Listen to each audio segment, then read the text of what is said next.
आते रहते हैं, लेकिन आज ऐसा नहीं है। बड़े मुश्किल से 1-2 लोगों को मौका मिला है। रात भर खुली रहने वाली एक मिनट के लिए रोकना चाहूंगी स्नेहलता आपको। प्रयागराज हमलावरों के कबूलनामे पर बड़ी खबर सामने आ रही है। तीनों आरोपी पहले भी जेल जा चुके हैं। तो ये जो तीनों हमलावर थे जिनसे लगातार पूछताछ जारी है, इसमें बड़ी खबर ये है कि तीनों पहले भी जेल जा चुके हैं। तो यानी कि ये लोग पहले भी क्राइम कर चुके हैं और पहले भी जेल जा चुके हैं। तो ये बड़ी खबर आपको हम बता रहे हैं। तो तीनों हमलावरों से लगातार पूछताछ की जा रही है। सेमी ऑटोमेटिक और ऑटोमेटिक पिस्टल इनसे बरामद की गई है और ऐसे में ये बड़ी खबर कि तीनों आरोपी पहले भी जेल जा चुके हैं। स्नेहलता, क्या बोल रही थी आप? नहीं, हर्षा आप कंटिन्यू करें।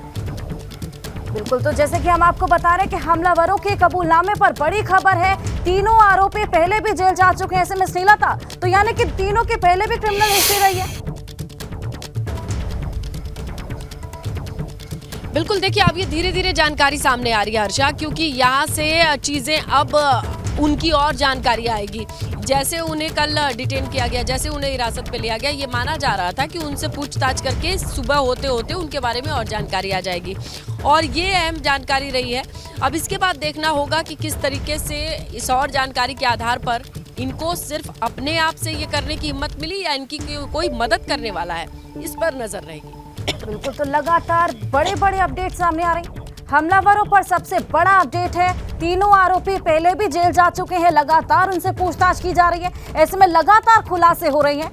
बड़ा बयान हमलावरों ने यहाँ पर दिया है पुलिस से पूछताछ के बीच कि अतीक और अशरफ ने कई निर्दोषों को मारा है। ऐसे में इसीलिए उन्होंने हमला किया है। अलग अलग मामलों में ये तीनों हमलावर पहले भी जेल जा चुके हैं और बोलते हैं कि अतीक और अशरफ ने कई निर्दोषों पर जो हमला किया है, कहीं ना कहीं उसका बदला लिया गया है।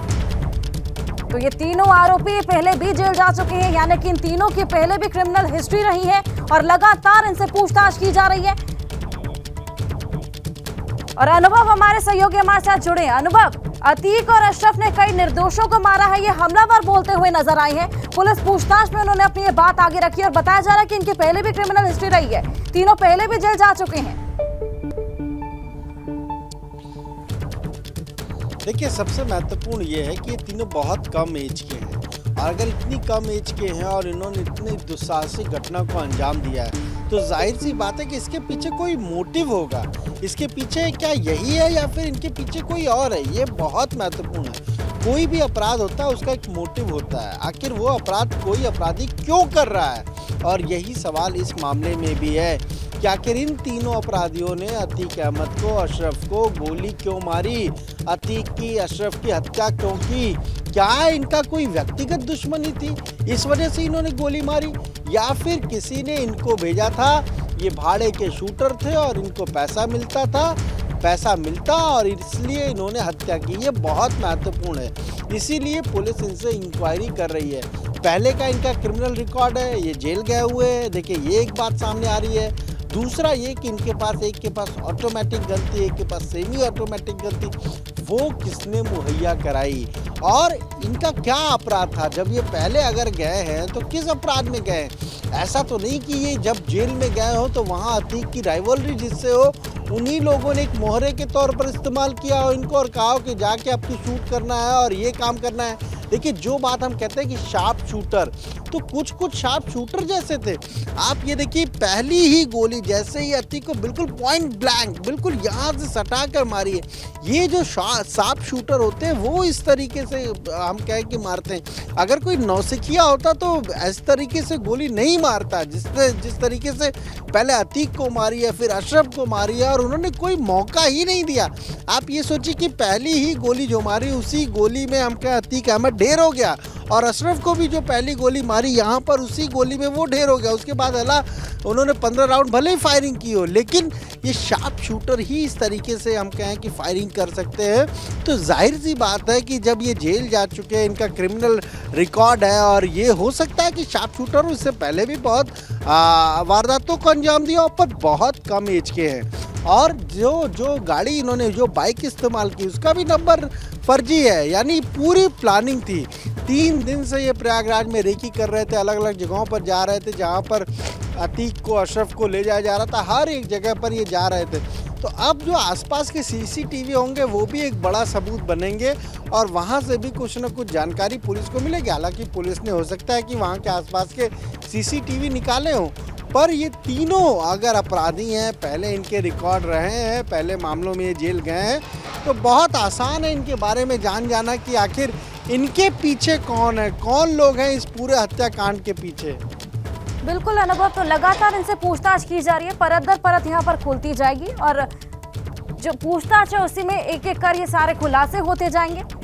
स्नेहलता का रुख करेंगे। स्नेहलता, बताया जा रहा है कि 24 घंटे जो दुकानें वहां पर खुली रहती थी आज वो भी बंद पड़ी है, सन्नाटा देखने को मिल रहा है। ऐसे में कहीं ना कहीं लोगों में डर का माहौल है वहां पर।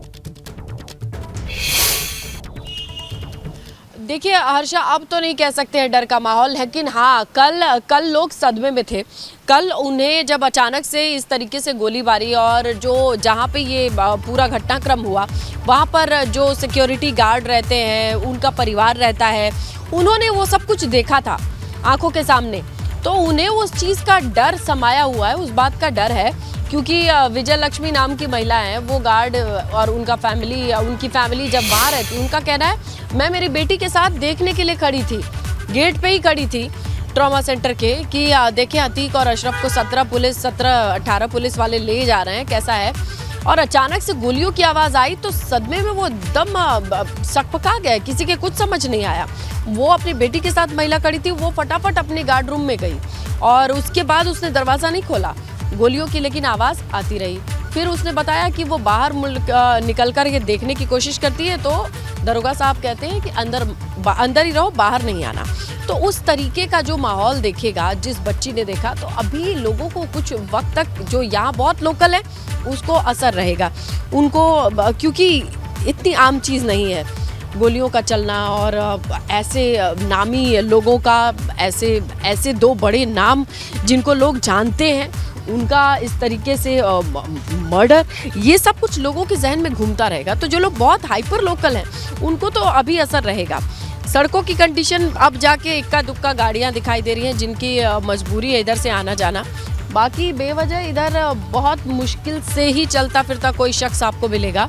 ज़्यादातर लोग अपने कामकाज से निकले हैं और जिनको परमिशन है, अंदाज़ा पूरे प्रयागराज को है कि ये रास्ता बंद है, यहाँ पर जाना ठीक नहीं है, यहाँ पर जाने से पहले बहुत सारी परमिशन और पुलिस से पूछताछ से गुजरना होगा, इसीलिए लोग नहीं चुन रहे हैं। ये पूरा रास्ता मीडिया और पुलिसकर्मी, जब से मैं यहाँ आई मैंने यही देखा, इसके अलावा बहुत ही कम लोग हैं जिनकी अपनी गाड़ियाँ भी थी हर्षा, वो भी बाहर ही पार्क करके रात में अंदर गए, उनको अपनी गाड़ी अपने घर के सामने पार्क करने का भी मौका नहीं मिला, ना ही पुलिस ने ये रिस्क लिया। आज सुबह जब चीज़ें थोड़ी रोशन हुई तब जाके कुछ लोग अपनी गाड़ी लगाते दिखाई दिए। तो जैसी कंडीशन थी कल रात की, तो वो लोग वैसे ही छोड़ करके बस इंतज़ार करते रहे और दरवाजे खिड़की तक नहीं खुली रही किसी के घरों की, कि कोई इस चीज़ को देखना भी नहीं चाहता है कि बहुत तमाशा लगाएं या देखें क्या हुआ। नहीं, कल की जो स्थिति थी, लोग सहमे हुए थे, अपने घरों के खिड़की दरवाजे भी नहीं खोल रहे थे इस गली में, और वो चुपचाप शायद जानकारी भी ले रहे थे तो टीवी से ही ले रहे थे, वो नहीं खोल करके या देखे गली में क्या हो रहा है। ऐसी कोई कंडीशन नहीं थी, दूर दूर तक इस पूरे इलाके में कोई निकलने की हिम्मत नहीं दिखा रहा था। अब जाके बड़ी मजबूरी में कुछ लोग निकल रहे हैं, जो कि ये बाजार उजाला हो गया यहाँ पर। तो ऐसे में कैसी सुबह देखने को मिल रही है, कैसा महसूस कर रहे हैं आप वहाँ पर? देखिए प्रयागराज, वही हमारे सहयोगी मोइन कह रहे थे कि बनारस से ज़्यादा दूर नहीं है, संगम का किनारा है। तो जहाँ नदियाँ होती हैं, संगम होता है, वहाँ की सुबह ऐसी होती है, लोगों को पहले उठने की आदत होती है। वही कहते हैं ना कि ब्रह्म मुहूर्त में जाग करके स्नान करने वाली नगरी है ये, संगम स्नान करने के लिए लोग आते हैं। तो यहाँ की सुबह जल्दी होती है, लोगों में बहुत उत्साह रहता है सुबह को लेकर के, लेकिन आज ऐसा नहीं है। आज ब्रह्म मुहूर्त में लोग उठे तो होंगे, सहरी करने वाले लोग उठे तो होंगे, लेकिन घरों से बाहर निकल करके ऐसे टहलने वाले लोग नहीं हैं। घरों से बाहर अमूमन जो ऐसे ही अपनों से मिलते, हंसते मुस्कुराते बातचीत करते लोग होते होंगे, वो आज नहीं है, और वो अभी कुछ दिनों तक इस इलाके में नहीं रहेंगे। पूरे प्रयागराज में नहीं, पूरे प्रदेश में जिसके चर्चे हैं, जिस तरीके की बातें हैं, सो करके अखबार का पहला पन्ना जब वो खोल रहे होंगे तो बहुत सारी चीज़ें हैं जो अभी जहन में रहने वाली हैं। सवाल के तौर पर कुछ लोगों की जिज्ञासा रहेगी, जिनको बहुत दूर से देखने का मौका मिला है, बहुत दूर से इस खबर को खबर की तरह देख रहे हैं, वो क्यूरियस होंगे, वो जानना चाहेंगे कि ऐसा कौन कर सकता है, कैसे कर सकता है, पुलिस वालों की मौजूदगी में कैसे हुआ। तो ये सब चीज़ें अब सवाल के तौर पर रहेंगी। लेकिन हाँ, जहाँ मैं खड़ी हूँ यहाँ पर माहौल है, यहाँ पर परिस्थिति है, यहाँ पर कंडीशन है जिसके साए में लोगों को रहना है, जिसके साथ लोगों को अभी कुछ दिन तक रहना होगा। यहाँ पर गहमा गहमी बनी रहेगी। यहाँ इसी एरिया से ज़्यादा दूर नहीं है जहाँ पर पोस्टमार्टम होना है, और इसीलिए आने वाले कुछ दिन तक इस क्षेत्र में, और वैसे भी ये प्रयागराज का पश्चिमी क्षेत्र है जो कि प्रभाव क्षेत्र माना जाता है अतीक का, उसके परिवार का, तो यहाँ पर उसका असर देखने को मिलेगा। यहाँ सुरक्षा कमिश्नरेट प्रयागराज थाना शाहगंज की जो है, यहाँ पर अभी नज़र ज़्यादा रखेगी, निगरानी ज़्यादा रहेगी, चौकसी ज़्यादा रहेगी। शायद आने वाले 3-4 दिनों तक भी ऐसी ही निगरानी चौकसी बनी रहे, ऐसा कयास लगाया जा रहा है। हर्षा,